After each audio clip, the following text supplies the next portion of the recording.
আল্লাহ আমি বলেন আসলে মহান হলো জান্নাতকে মাওলা বলে দাবি করবে আল্লাহর ভালোবাসা তাদের অন্তরে থাকা লাগবে।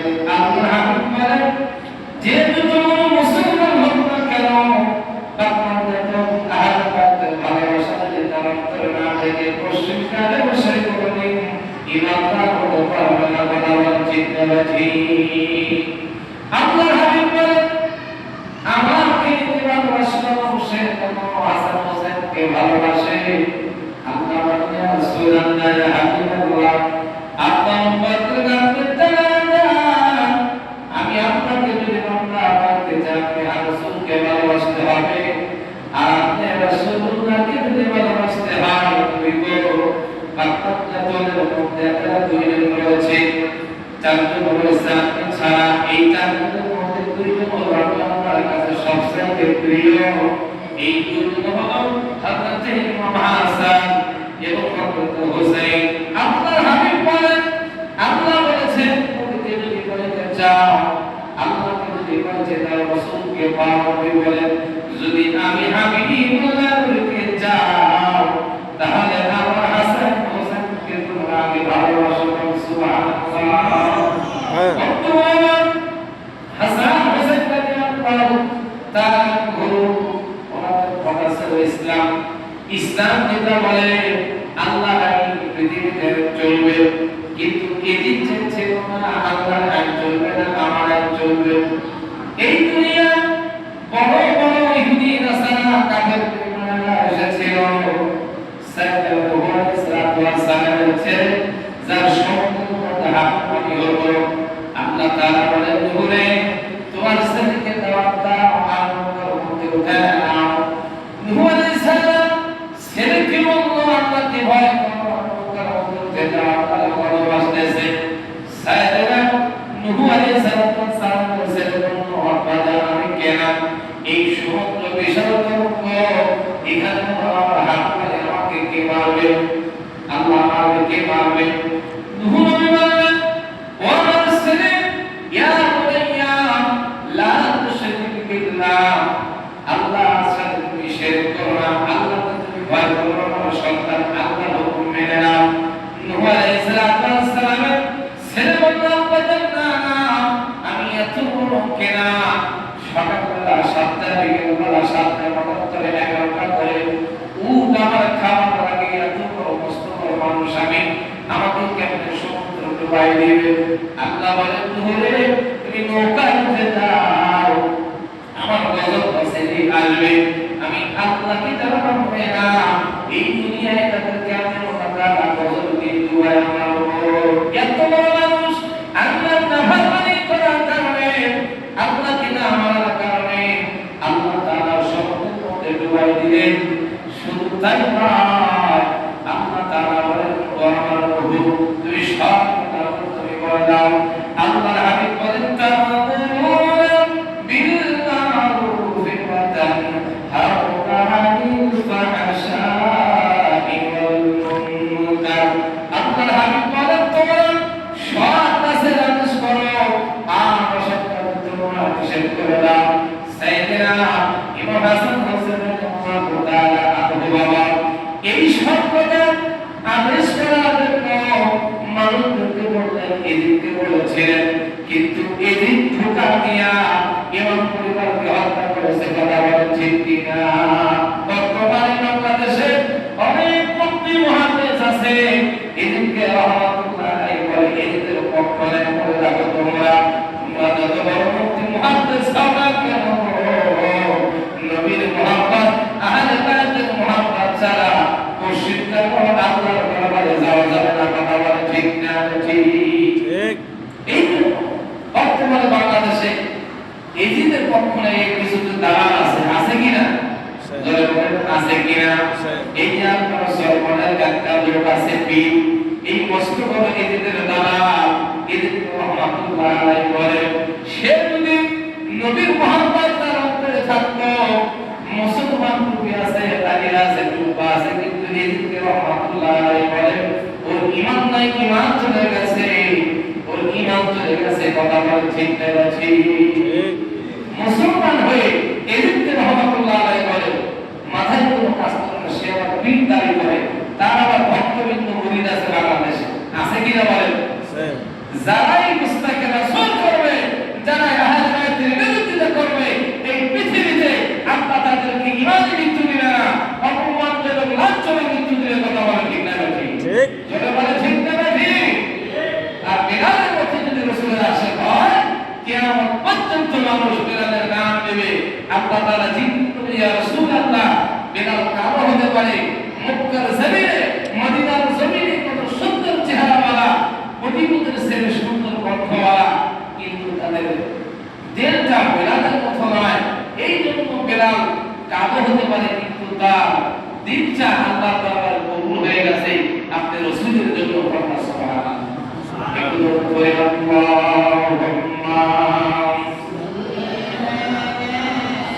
সাইয়্যিদিনা মাওলানা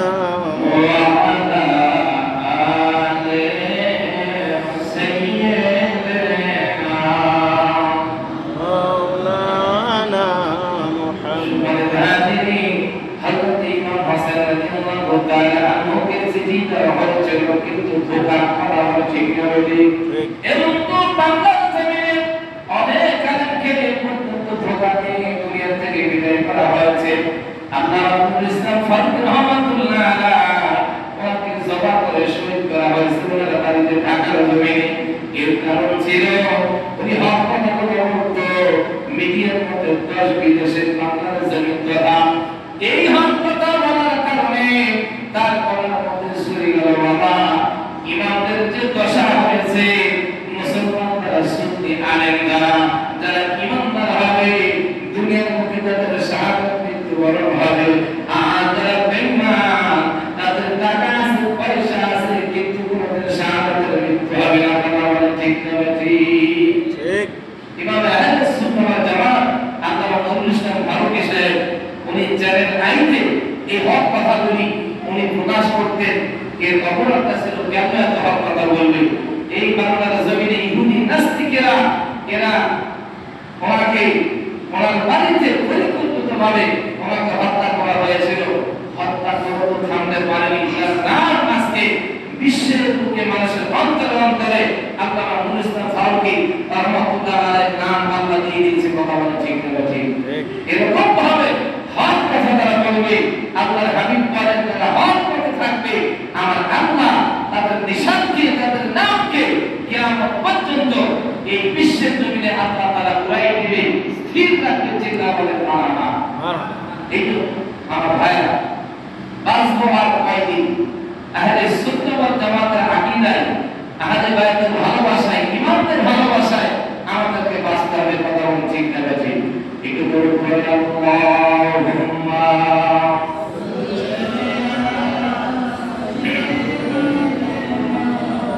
মাওলানা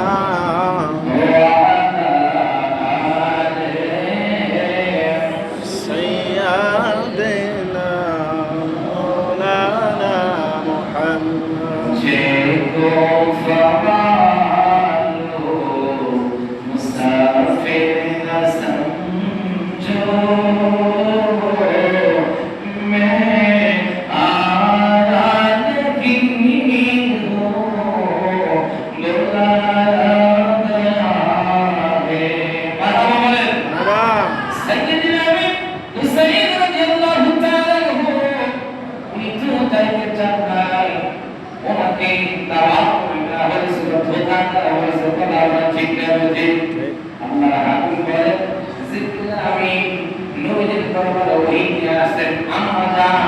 আয়েশা সিদ্দিকা রাদিয়াল্লাহু তাআলা আনহা নবীর দিকে তাকায় আছেন, নামাজ চলতেছে। কোন একদিন নামাজে আল্লাহর হাবিব বলেন, আসর নামাজের সময় ইমাম হুসাইন হাসান রাদিয়াল্লাহু তাআলা আনহু নবীর পিঠ মোবারকে উঠতেছে, ঘোড়ার মতো খেলাধুলা করতেছে। আসর নামাজে আল্লাহর হাবিব জামাতে ইমাম হয়ে সিজদার মধ্যে চলে গেছে। সুবহানাল্লাহ বলেন। এমন সময় জিবরাইল ওহী নিয়ে আসে। আল্লাহ তাআলা জিবরাইলকে জানিয়ে দিলেন, জিবরাইল খবরদার নাযিল করবে না। আল্লাহু আকবার। যাদের মুহাব্বতে ওহী দাঁড়িয়ে থাকে নাযিল হয় না, আজকে তাদের বিরুদ্ধে আলেম ওলামা কথা বলে ঠিক না ঠিক? এদেরকে আলেম বলা যায় না, এটা হলো মস্ত বড় একটা জালেমের গোষ্ঠী কথা বলা ঠিক না ঠিক? আল্লাহর হাবিব লং টাইম হয়ে যাচ্ছে, সাহাবায়ে কেরাম চিন্তা করতেছে নবীজি সিজদা থেকে কেন মাথা ওঠান না? আমাদের আয়েশা সিদ্দিকা রাদিয়াল্লাহু করে দেখতেছেন নবীজি সিজদার মধ্যে হয়ে গেছে। হাসান হুসাইন নবীর কাঁধ মুবারকে খেলাধুলা করতেছে।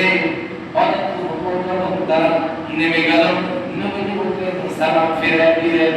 আল্লাহর হাবিবকে সালাম দিতে জিবরাইল আমিন বলে রাসূলুল্লাহ ইয়া হাবিবাল্লাহ, আল্লাহ তাআলা আপনাকে সালাম দিয়েছেন নবীজি। আর আল্লাহ তাআলা বলেছেন আল্লাহকে যদি পাইতে চাও আমার রাসূলকে ভালোবাসতে হবে।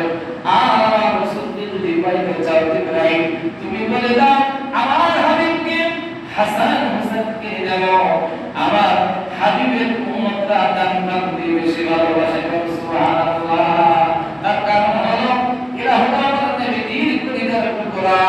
তার কারণ হলো মুহাম্মদ লেখছে দুই ইমামের চেহারা হুবহু রাসূল কারীমের মতো দেখা যায়। সুবহানাল্লাহ। সুবহানাল্লাহ। নবীর চেহারা পাওয়াকে চারটে বাবা যার শানে আল্লাহ তাআলা কোরআনুল কারীমে দলিল দিয়েছে, যার চরিত্রে ইন্নাকা আলা খুলুকিন আযীম, নবীর মতো চরিত্র পৃথিবীতে আর কারো হবে না। তার চরিত্র সার্টিফিকেট আমার আল্লাহ তাআলা কোরআনুল কারীমে দিয়েছে। সেই নবীর মতো চেহারা, তার দুই নাতি, সেই দুই ইমাম তা'মুরুনা বিল মা'রুফ ওয়া তানহাউনা আনিল ফাহশাই ওয়াল মুনকার, তারা সৎ কাজের আদেশ করতে দিয়েছিল। এটাই ছিল তাদের অপরাধ। কথা বলা ঠিক না ঠিক? আজকে আমাদের বাংলাদেশের যদি কেউ হক কথা বলে এটাই হয়ে যায় তার অপরাধ। এই জন্য আমার ভাই ও বাবাজিরা আগামী 10 তারিখ পবিত্র আশুরা মুহররম, আগামী শুক্রবার আমাদের মসজিদে তো অনুষ্ঠান হবে।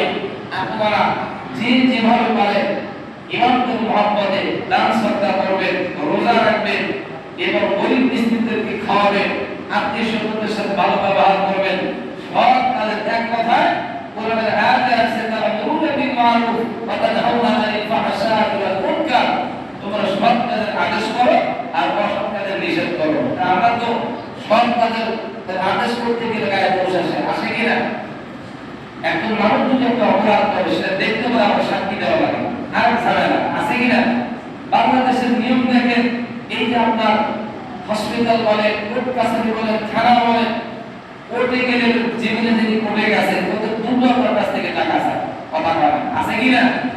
এই কোর্ট আর হাসপাতাল, গত কয়েকদিন আগে আমার একটা রোগী ভর্তি হয়েছে, দেখলাম কয়েকদিন এক সপ্তাহ হাসপাতালে দৌড়াদৌড়ি করে। কোর্টের চাইতে হাসপাতাল কম না, কোর্টের চাইতে আমার মনে হয় কোর্টই ভালো, তার চাইতে খারাপ হাসপাতাল। ডাক্তাররা হচ্ছে কসাই, টাকা না দিলে কোনো সিস্টেম, কোনো নার্স মিষ্টি ভাবে কথা বলে না। এটা আমার দায়িত্ব না, যে মাল দিবে আপনার পক্ষে কথা বলবে। মানুষ লক্ষ লক্ষ টাকা ইনকাম করে কিন্তু সে খাইতে পারে না, খাইতে পারেনি। এই যে বড় বড় ডাক্তাররা দেখেন কোটি কোটি টাকা ইনকাম করতেছে, এখানে বাড়ি ওখানে বাড়ি, মৃত্যুর পরে ওরা ওইভাবে পড়ে আছে, নষ্ট হয়ে যাচ্ছে। কাজে আসলে মুহররম আমাদের শুকরের মাস, ইসলামের খুবই গুরুত্বপূর্ণ একটি মাস। আল্লাহর হাবিব বলেছেন ইসলাম চিন্তা হতে হে হর কারবালা কে বাদ, কারবালার এই মর্মান্তিক ঘটনা যদি আমরা আল্লাহ তাআলা না ঘটায় তো এতদিন পর্যন্ত আমরা বুঝতাম না। আমরা বুঝতাম না ছোট ছোট মাসুম বাচ্চাকে পানি দেওয়া হয়নি, তীর দিয়ে তাদেরকে শহীদ করা হয়েছে। তারা ইমাম পরিবার ছিল, নবীর বংশধর ছিল, তারাও কোরআন পড়েছে, নামাজ পড়েছে। আমরা মুসলমান কিন্তু আমরা মসজিদে আসি না, তারা কারবালা পর্যন্ত গিয়েছে। এটাই হলো পার্থক্য। তাদের জন্য আমরা ইসলাম পেয়েছি, তাদের রক্ত আজ কারবালা সরাতে জমিনে, ওখানে গাছে কোপ দিলে, মাটিতে কোপ দিলে রক্ত বের হয়। কিন্তু আমরা বাড়ির থেকে বের হতে পারি না, ছেলেগুলোকে মেয়েগুলোকে কোরআন শিক্ষা দিতে পারি নাই। এই জন্য মৃত্যুর পরে দোয়া করার লোক পাওয়া যায় না, কোরআন পড়ার লোক পাওয়া যায় না, ভাড়া করা লাগে। কথাগুলো যদি একটু খারাপ লাগতেছে, এটা কথা তো বাস্তব, বাস্তব কিনা? একটু চিন্তা করেন কদিন আর বাঁচবেন ইমামরা শহীদ হয়ে গেছে আমার আপনার জন্য নাজাতের জন্য তা'মুরুনা বিল মা'রুফ ওয়া তানহাউনা আনিল ফাহশাই ওয়াল মুনকার সৎ কাজের কথা বলেই তারা শহীদ হয়েছে আর অসৎ কাজ থেকে নিষেধ করার জন্য আপনি যদি সুদ খান আপনি যদি হারাম খান কেউ থেকে বাধা দেবে না কিন্তু ভালো কাজ করতে গেলে একটু বেশি নামাজ পড়বেন আপনার কানা গোলা শুরু হয়ে যাবে এই যে নামাজে হয়েছে এই হয়েছে সেই হয়েছে বলুন এটা আপনার ক্ষতি না এটা আপনার লাভ যত বলবে এটা দেখতে দেখতে সেও আপনাকে দেখে শিখে যাবে সুবহানাল্লাহ বলে কিন্তু খারাপ কাজে থেকে যদি আপনি ইন্তেকাল করেন তাহলে আপনার একাল ওকাল দুই কালে শেষ দুনিয়া এবং আখিরাত দুটোই শেষ কাজে মহানবী আজকে 3 তারিখ আপনারা একটু চিন্তা করেন যারা অতিরিক্ত মোবাইল ব্যবহার করেন অতিরিক্ত ঘোরাঘুরি করেন অযথা বসে আছেন নামাজ নাই কালাম নাই কোরআন তেলাওয়াত নাই একটু সময় দেন ইমামদের জন্য একটু ফাতিহা শরীফ দেন যাদের শিশু বাচ্চারা পর্যন্ত কাফের মসজিদের হাতে রেহাই পায়নি তাদের মাথায় টুপি ছিল জুব্বা ছিল কিতাবের মধ্যে দেখছে এদিন সুন্নের মধ্যে 7,500 হাফেজ ছিল কিন্তু হাফেজ থাকতে কি হবে তারা ছিল মুশরিক তারা ছিল মুনাফিক কথা বলা ঠিক হবে তারা ছিল বেঈমান আর যারা রাসূলকে ভালোবাসে শুধু মুসলমান এরা হচ্ছে আহলে বাইতকে যারা ভালোবাসে এরা হচ্ছে ঈমানদার এতটুকু পার্থক্য করতে সুবহানাল্লাহ আল্লাহ তাআলা আমাদের সকলকে আহলে বাইতের ভালোবাসা অন্তরে রেখে আমরা যেন সকলে